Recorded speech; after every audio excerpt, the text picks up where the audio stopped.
বন্ধুরা, নিরামিষের দিনে এইরকম একটা সবজি দিয়ে এই আইটেমটি তৈরি করে ফেলুন। দেখুন, গলা দিয়ে ভাত এমনি এমনি চলে যাবে, মাছ মাংস কিছুই দরকার হবে না। অবশ্যই একবার ট্রাই করবেন। আমি যেভাবে করেছি এভাবে একবার করে খেয়ে দেখবেন কেমন লাগে। আর যদি ভালো লেগে থাকে অবশ্যই আমার পাশে থাকবেন। সবাই ভালো থাকুন আর সুস্থ থাকুন। রূপা রান্নাঘরের সঙ্গে থাকুন। আজকের মতো আসি। আল্লাহ হাফেজ। আসসালামু আলাইকুম। রূপা রান্নাঘরে সবাইকে জানাই স্বাগত। আপনারা সবাই কেমন আছেন? আলহামদুলিল্লাহ আমি খুব ভালো আছি। চলে এলাম আজকে নিরামিষ একটা রান্না নিয়ে। এখানে আমি নিয়েছি কচু, ঝিঙে, বেগুন, ঢেঁড়স, আর নিয়েছি কচি কচি পুঁই শাক আর মসুর ডাল দিয়ে এত সুন্দর একটা নিরামিষ তরকারি হয়। না খেলে আপনারা বিশ্বাসই করতে পারবেন না। চলুন রান্নাটা শুরু করা যাক। এখানে আমি নিয়েছি একটা প্রেসার কুকার। আপনারা ইচ্ছে করলে হাঁড়িতে করতে পারেন। আমি প্রেসার কুকারে করব, খুব তাড়াতাড়ি চটজলদি হয়ে যাবে, গ্যাসটা সাশ্রয় হবে।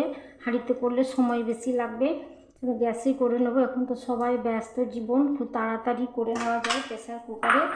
ডালটা খুব ভালো করে ধুয়ে পরিষ্কার করে নিয়েছি। দিয়ে দিচ্ছি সরিষার তেল, দিয়ে দিচ্ছি। তেলটা দিয়ে আমি ডালটা একটু ভালো করে ফেটে নিচ্ছি। ফাটা হয়ে গেছে। এবার আমি দিয়ে দিচ্ছি পরিমাণ মতো জল। দিয়ে দিলাম। এবার আমি 2 মিনিট একটু খুব ভালো করে ফুটিয়ে নেব। ফিরে এলাম 2 মিনিট পর। এখানে আমি দিয়ে দিচ্ছি পুঁই শাকটা দিয়ে দিচ্ছি।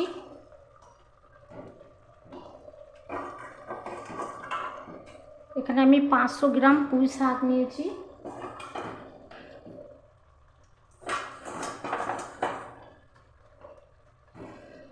শাক দিয়ে প্রেসার কুকারে ঢাকনা দিয়ে আমি 2টো সিটি দিয়ে নেব। আমার 2টো সিটি দেওয়া হয়ে গেছে। পুঁই শাকটাও ডালটাও সেদ্ধ হয়ে গেছে। এবার আমি এখানে একে একে সব সবজিগুলো দিয়ে দেবো। দিয়ে দিচ্ছি বেগুন, ঝিঙে, ঢেঁড়স, কচু,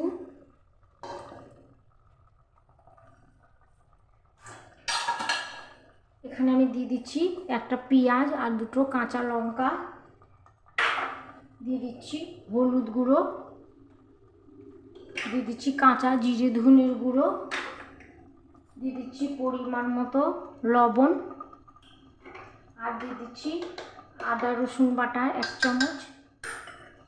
এখানে আমার আর একটু জল লাগবে। এখানে আমি একটু দিয়ে দিচ্ছি জল, পরিমাণ মতো জল দিয়ে দিলাম। আর একটু জল লাগবে, জলটা পরিমাণ মতোই দিতে হবে। এবার আমি আর সিটি দেবো না। এবার ঢেকে সব সবজিগুলোকে সেদ্ধ একবার করে ঢাকনা খুলে খুলে নেড়ে দেবো, না হলে তলে লেগে যেতে পারে। এভাবে নেড়ে দিতে হবে, নাহলে তলে লেগে গেলে তখন খেতে ভালো লাগবে না।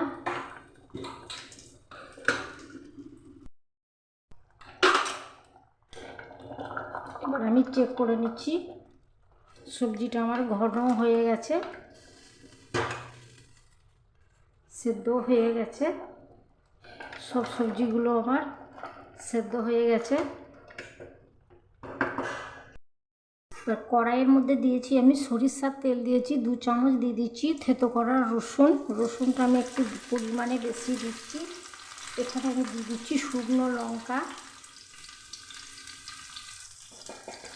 দিয়ে একটা ফোড়ন তৈরি করে নিচ্ছি। এবার আমি ফোড়নটা ঢেলে দিচ্ছি।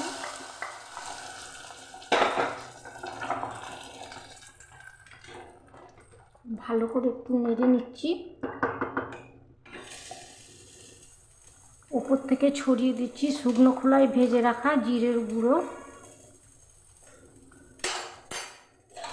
এবার আমি গ্যাসটা বন্ধ করে দেব। দমে 5 মিনিট রেখে দিচ্ছি।